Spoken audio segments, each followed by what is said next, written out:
O Senado pode votar amanhã o projeto que regulamenta os aplicativos de transporte individual pago ao Bet. Teve protesto hoje, por sinal, nas principais capitais do país.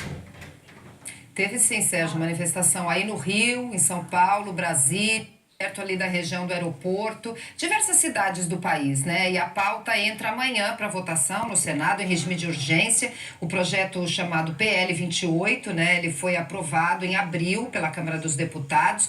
O serviço de transporte por meio de aplicativos, ele deverá respeitar uma série de exigências por esse projeto, e as exigências são basicamente as seguintes: ó, vistorias periódicas nos veículos, a idade mínima para os condutores e uma espécie de ficha limpa também para os motoristas, para garantir a idoneidade deles, né? Além disso, os carros eles deverão ter placa vermelha e rodar com base na licença específica, né? Se o projeto for aprovado, também estão previstos pagamentos de impostos por parte da empresa, semelhantes àqueles que são cobrados dos taxistas.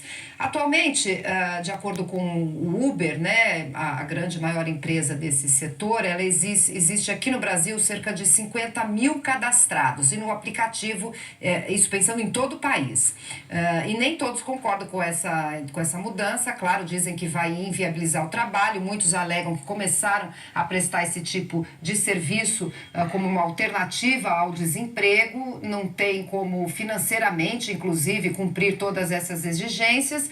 Pois bem, né? Então que se chegue a um meio termo, né, Sérgio? Porque não dá para voltar atrás, simplesmente proibir. É necessário também que seja viável para todos. A empresa não pode abrir mão um pouco do lucro, o motorista precisa aceitar contribuir com a fiscalização. Afinal de contas, né, Sérgio, o usuário ele precisa ter o mínimo de garantia. Afinal, ele entra num carro de um desconhecido, ele precisa saber, no mínimo, se o veículo tem condição de rodar e se o motorista de dirigir, né? Então, eu acho que são medidas que não vão agradar a todos, mas precisa se regulamentar de alguma maneira, né?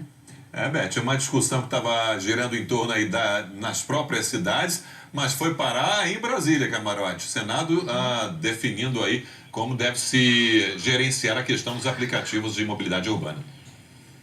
Sérgio, eu tenho acompanhado você tem um embate ali muito forte dos taxistas e daqueles motoristas de aplicativos. Então você tem esse embate, a gente percebe bem no Congresso Nacional, e esse debate que a Beth está colocando, isso daí tem pego ali vários senadores. Então muita gente ali procurando um caminho do meio, porque a essa altura do campeonato hoje já é uma realidade em grandes cidades. Brasília, por exemplo, isso daí já se tornou uma realidade, essa questão de usar o aplicativo. Isso acaba ajudando em vários...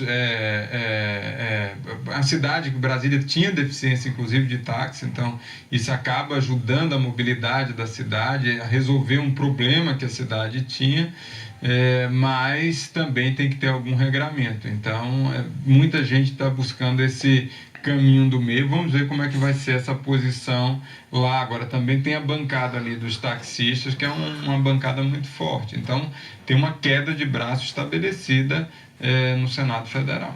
Sandra, você sabe bem disso, né? Mundo afora, isso é um caminho sem volta, né? O uso desses aplicativos, o Uber acabou sendo o pioneiro, que se espalhou mais rapidamente por vários países, apesar de toda a pressão aí dos taxistas, mas difícil ter uma decisão aí que acabe com esse tipo de recurso, principalmente para os passageiros. Mas só uma observação: a qualidade do serviço prestado por esses aplicativos, ela caiu muito, principalmente pelo que eu tenho identificado aí em algumas cidades. Olha, eu vou te dizer que eu já passei maus momentos num Uber na Pensilvânia. Eu acho que o motorista estava sob efeito de alguma droga. Ele começou a ficar irritado com a gente. Era um comício do Obama e várias ruas estavam interditadas. Ele não conseguia sair daquele lugar e começou a fazer as mesmas voltas. Eu falei: olha, você tem que procurar um outro caminho. Essa aí a gente já passou 3 vezes. E o cara parou o carro, começou a gritar comigo, disse que ia me deixar lá no meio de um parque. Eu acho que tem que ter fiscalização, Sérgio. Eu entendo que o preço baixo seja devido exatamente às coisas que eles não pagam iguais aos táxis. Mas, se você for pensar, você está entrando num táxi por sua conta e risco. Se acontecer alguma coisa, você vai ligar para o aplicativo lá no Vale do Silício, na Califórnia? Acho que não, né? Então, eu acho que tem que ter alguma garantia, alguma equiparação, algum nível de justiça, de fiscalização, para que todo mundo consiga competir no mesmo nível, né, Sérgio? Eu acho que o negócio do táxi tem sido há muito tempo, então o negócio do Uber tem que ter algumas regulamentações para poder se estabelecer numa base de competição razoável.